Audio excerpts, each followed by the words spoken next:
What's up, guys? I'm London Taters, sponsored by Nike. Not really, but okay, so here's what we're going to do in Season 3, guys. We are going to do them in weeks. So I'm going to give you 3 wars in this video, all 3 of the wars that we had week 1, and we'll continue with that format throughout the season. So there will be 4 weeks, 4 videos. So here, if you guys saw, I scouted my path. I really only have one fight, and I'm going to use magic. It's a Hyperion on node 29, the infamous node 29. So I brought in Loki and Magneto. They have a synergy together that gives all parties 20% increased energy damage after a 15-hit combo. So obviously, I anticipate keeping a 15-hit combo. Here's the node. Aspect of evolution. If you guys get a chance next war, just click on node 29. Check out that that buff. Man, it's a pain in the ass for sure. But that is why I brought in Loki and Magneto, and I am going to throw on some boosts here. Now I actually overboosted in this fight. I wasn't sure how magic would interact on this node with Hyperion in particular. So I wanted to just make sure that I overboosted instead of underboosted. But this is actually a pretty cool fight. So there are a few things here that are just really cool. He's going to throw his special. He threw his special right from the beginning. Now I'm actually throw my L2, not finish a combo, because he was about to reach another bar of power. An aspect of evolution is going to give the defender increased everything. Crit rate, attack, crit resistance, all that stuff, every single bar of power that they reach. So I want to keep him power locked. You guys have already seen Limbo do some work. You also see me losing some health every time I throw a special. That is from 3 out of 3 recoil. And magic kind of just eats up recoil. Now check this out. I don't have Limbo now. I'm at 92% health. So that's the best that I can do, right? And you're actually going to see now I actually gained 6% health from recoil. And that's because I have 3 out of 3 recovery in this fight. The recovery mastery, it will increase all of your regeneration abilities by 15%.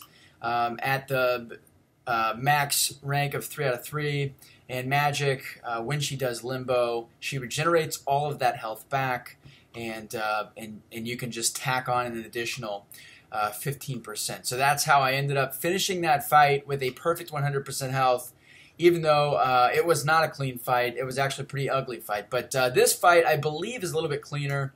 It is a Dormammu. It's only a 455 Dormammu too, so I'm obviously in there with magic, and as you know by now, all I care about here is getting him power locked. Once I get him power locked, then I can push him to the corner, and I can start backdrafting him, and he's essentially screwed once he gets backed into that corner.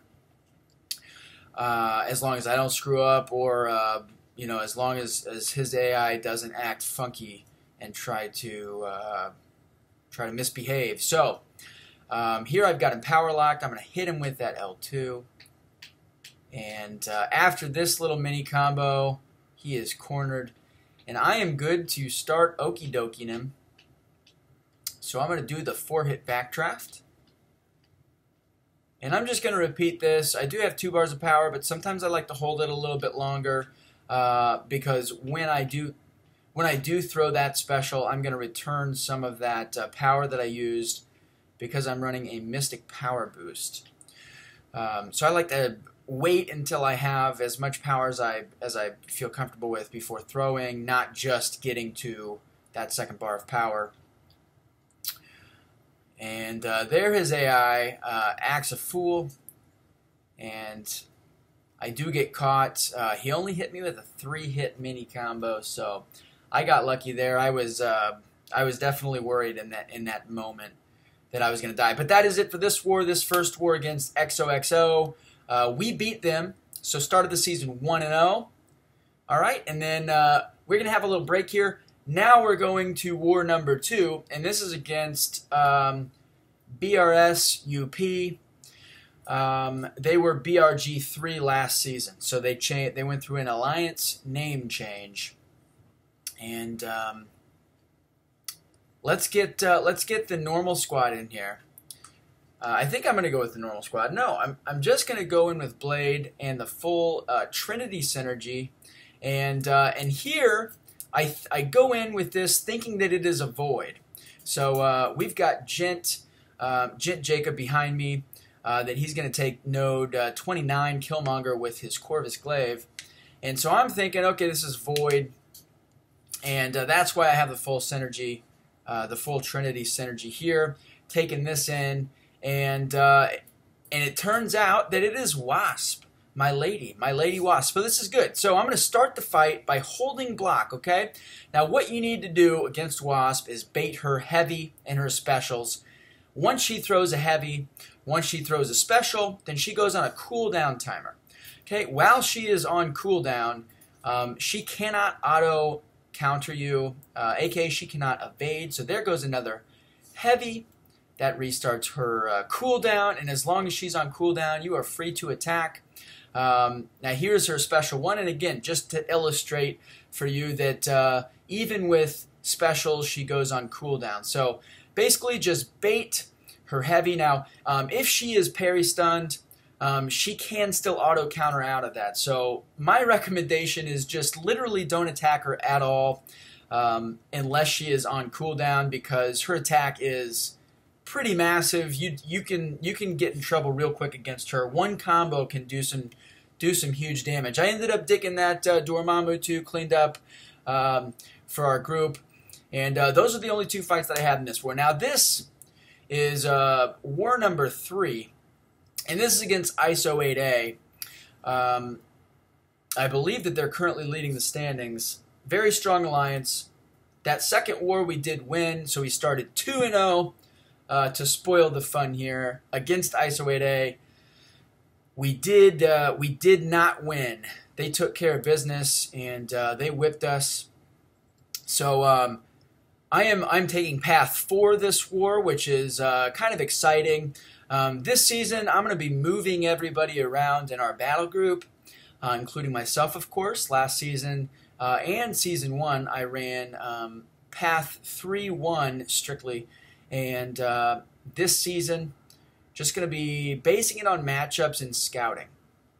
So the reason Mordo is on this node is because of Strike Back, and that's why I brought in Magic, anticipating worst case scenario being a Mordo, and just play it patiently, get him power locked, and he's pretty easy if he's power locked. He can get tricky when he's not. But here we have a 345. Science Champ on node 17. Honestly, I can't remember what this node is, but I think it's on. It said cornered. I wasn't paying attention. I was talking, but here I am just going to hit him with very brief light attack combos. I don't want to throw a medium here. I'll leave myself exposed. Okay, it's unblockable 1, and Miles Morales has a pretty easy L1 to evade, unlike the other Spider-Man. The Spider-Man. So overall, pretty easy fight. Mostly diversity placement, and I think you just need to make sure that you don't screw up. But here is all or nothing. I actually brought Killmonger in case I was going to use him for this fight because of his indestructible charges after his L2, but I decide I'm just going to throw on an invulnerability boost, and I'm going to go into this fight. It is a Quake, and this is actually pretty funny. I ended up just racking up these parry bleeds, as you guys have seen me do against node 46, that power gain node, and I'm going to do the same thing. I'm going to rack up as many parry bleeds as I can until I get cornered, and then I'm going to... well, it looks like I'm going to keep going. So I'm just going to keep racking up these parry bleeds. I just want to make sure that I am parry stunning her because I don't want her to throw a heavy.